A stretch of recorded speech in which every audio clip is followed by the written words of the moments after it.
था। आज भाभी बच्चे को एक्सेप्ट कर लेती तो बच्चा हमारा फांसी नहीं लगाता। बहुत दुख में रहता था माँ की वजह से कि सबकी माँ है, मेरी माँ नहीं है। अपने दोस्तों से कहा तुम्हारी मम्मी है, मेरी मम्मी नहीं है।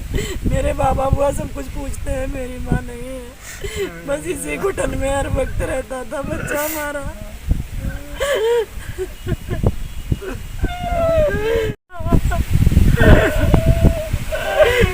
अपने बच्चे के लिए हमने बहुत अपने खर्चे हमने कम किए, लेकिन बच्चों को पढ़ाया लिखाया।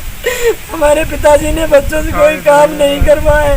कहा बच्चे हमारे पढ़ लिख रहे हैं, हम बच्चों को पढ़ाएंगे लिखाएंगे। न्यूज में एक बार फिर स्वागत है आपका। मैं खान रिपोर्टर शाहजहांपुर। सच की बात क्या है? सच की बात आइए देखते। साथ में उसके साथ अपना एंजॉयमेंट कर रही, और आज बच्चों को मौत के घाट उतार दिया। भैया का मर्डर भी इसी ने करवाया। धीरे धीरे सब राज खुल गया। 302 का मुकदमा लखीमपुर में चल रहा। कभी नहीं वहाँ जाती, हम ही जाते हैं सब कुछ देखने के लिए। कैसे बर्दाश्त करें हम, बताओ। भाई भी खो दिया, भतीजा भी खो दिया। कोशिश की, कोर्ट भी जाते थे, कोचिंग भी घर पे पढ़ाते थे। जब ये पैसा नहीं देती थी, पापा हमारे बच्चों से कुछ भी नहीं करवाया, हमेशा पढ़ाने के लिए प्रेरित करते थे। और आज बच्चे को इसने इस तरह से जान ले ली भाभी ने। और आज जो नज़ारा हम आपको दिखाएंगे बेहद हैरत अंगेज और सोचने पर मजबूर हो जाएंगे आप, क्योंकि एक माँ अपने 3 बेटों को छोड़कर चली गई प्रेम प्रसंग के लिए और जाके उसने दूसरी शादी कर ली। मामला पूरा हम आपको विस्तार से सुनवाएंगे कि आखिर है क्या। 2017 में ओमकार का मर्डर हो गया और इसकी पत्नी थी अनीता।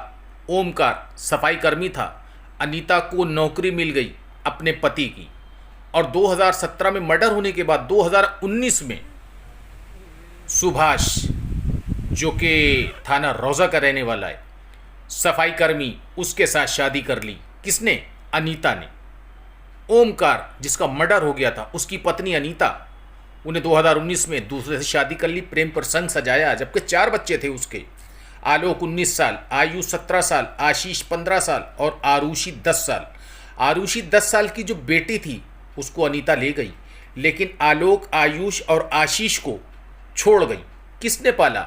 जो आप देख रहे हैं बुआ, गुंजा, उसने पाला अपने भतीजों को। लेकिन इसी बीच भतीजों ने 125 का दावा करा हर्जे खर्चे का, तो अनीता ने हर्जा खर्चा देना चालू कर दिया। लेकिन हर्जा खर्चा तो देती रही अनीता। और इसी बीच जो आलोक, आयुष और आशीष थे, समाज के लोग उन्हें ताने देते थे कि तेरी माँ ने तो प्रेम प्रसंग सजाया और दूसरे के साथ शादी कर ली।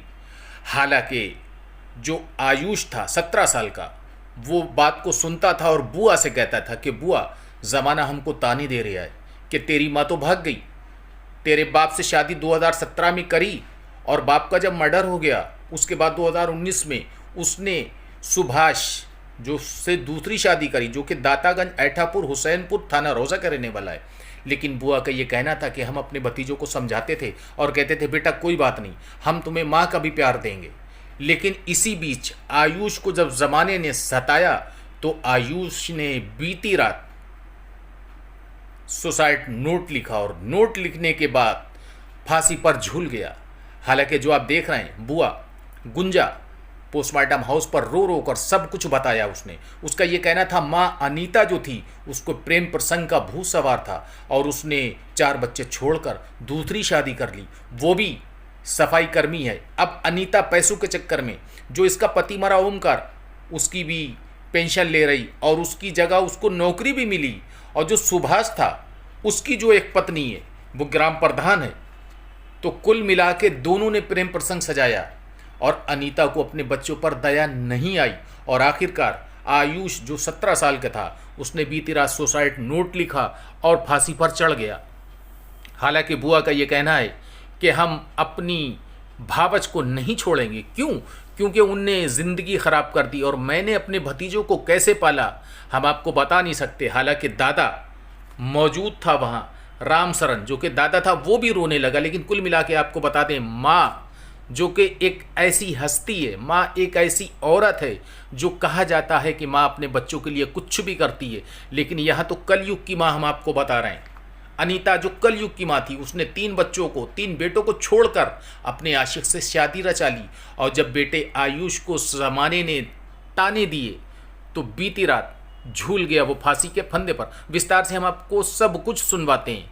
जो बुआ है आयुष की, जो अनीता की देवरानी है, जो अनीता की ननद है, जो उसने बताया, क्या कुछ बताया, आइए हम आपको सुनवाते हैं। बताओ कि आपके भतीजा जो है उसने सुसाइड करा है माँ को लेके, तो ऐसा क्या मामला था जो उसने सुसाइड करा? माँ उसकी छोड़ करके चली गई थी। 2017 में भाई का हमारा मर्डर हो गया था।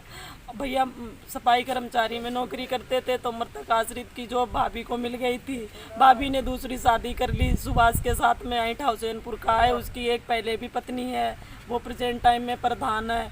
अब भाभी सुभाष के घर में लोधीपुर में रहती हैं, झाड़ू गोदाम कोई कॉलोनी है, उसी में घर बना हुआ है। तो फिर जब ये 2019 में चली गई तो उसी डेट से हम लोग ने मुकदमा किया 125 का। ये पैसा देने लगी, कुछ पैसा इन्होंने यहाँ दिया, कुछ हाई कोर्ट में अपील कर दी। उसी को चलते हुए बच्चे बहुत टेंशन में रहने लगे थे। बच्चे माँ के पास जाना चाहते थे, तो पापा एक बच्चे को लेकर के वहाँ इसके ननिहाल गए, कहा कि बच्चों को रखो। इसने कहा हम बच्चे नहीं रखेंगे। फिर इसके बाद में जब बच्चे 12 जून को यहाँ जो अदालत में आई, तो बच्चों ने कहा कि माँ मैं तुम्हारे साथ चलूँ, साथ दें और तुम्हें साथ में भी रखें। वहाँ इसके साथ में बातचीत हुई, ये दिन भर वहीं बैठी रही। बच्चों ने कहा हम इसके साथ जाएंगे। जब ये लोधीपुर जाएगी, ये गई नहीं। सुभाष आया, इसे 6 नंबर गेट से लिवा ले गया। फिर उसके बाद में उसी दिन से बच्चा टेंशन में रहने लगा। जब बच्चों ने कई बार फ़ोन से बात करने की कोशिश की, इसने फ़ोन नहीं रिसीव किया। फिर इसने 12 जून को एप्लीकेशन दी रोजा थाने में हमारे खिलाफ और बच्चों के खिलाफ कि इन तीनों ने हमको मारा, बाबा ने, बुआ ने और तीनों बच्चों ने मिलके मारा। फिर अशोक दरोगा जी ने हम लोग को थाने बुलाया, हम लोग थाने गए। थाने में हम लोग से पूछताछ हुई, तो फिर इसको फ़ोन किया गया, उस चीज़ पे कोई संज्ञान नहीं लिया गया, कोई बात ही नहीं ऐसी हुई। तब से बच्चा ये टेंशन में रहने लगा कि माँ ने हम लोग के खिलाफ एप्लीकेशन दी है और बहुत टेंशन में कि पापा भी नहीं है, मम्मी मुझे रखना भी नहीं चाहती है। इसीलिए बच्चा बहुत टेंशन में रहता था। अपने दोस्तों से कहता था सबकी माँ है और हमारी माँ नहीं है। बच्चा बहुत दुखी रहता था। अच्छा, मरने से पहले उसने किसी से कुछ कहा, ये कोई ऐसी चीज़ छोड़ी? हाँ, उसके पास एक सुसाइड नोट मिला है, उसमें लिखा था बाबा बुआ मुझे माफ़ करना, मैं अपनी ज़िंदगी नहीं जीना चाहता हूँ, मैं बहुत अकेला फील करता हूँ, सॉरी मुझे माफ़ करना। और ये लिखा था अनीता ने, जो कि अनीता कोई केस नहीं कर सकती हैं तुम लोग पर। अनीता माँ कोई केस नहीं कर सकती हैं तुम लोग पर, और तुम लोग की इसमें कोई गलती नहीं है। मैं बहुत अकेला फील करता था, मैं इसीलिए जा रहा हूँ। अपने भतीजे की मौत का जिम्मेदार किसको मानती हैं आप? मैं अपनी भाभी अनीता देवी को मानती हूँ, क्योंकि वो बच्चे को छोड़ करके ना जाती तो आज बच्चा हमारा फांसी नहीं लगाता। वो 17 साल का था, सोचने समझने में खूब परिपूर्ण नहीं था, बस वो यही कहता था मेरी माँ नहीं। Hello friends, you're watching KGN India News. Myself Mansi Arora is on the channel.